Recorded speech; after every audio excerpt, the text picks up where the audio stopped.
Mheshimiwa Kimani Ichung'wah, hiyo maneno unatusi Rigathi Gachagua. Leo hako hapa mtusi ndio tujue wewe.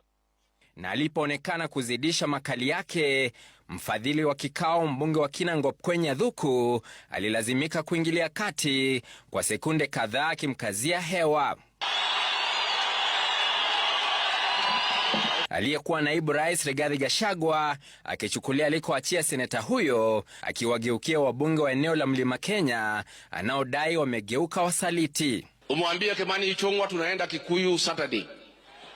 Amepanga wakora kupiga watu, kuchoma manyumba, kuharibu biashara. Mwambie Kimani Ichung'wah awache hiyo ujinga na utoto, umepitwa na wakati. Nikakwambia hao vijana utembea na hawa watakuweka kwa shimo. Gachagua akifunga hafla yake na kuwatambulisha wanajeshi wake wa kisiasa, akitaka jamii kusimama nao tisti.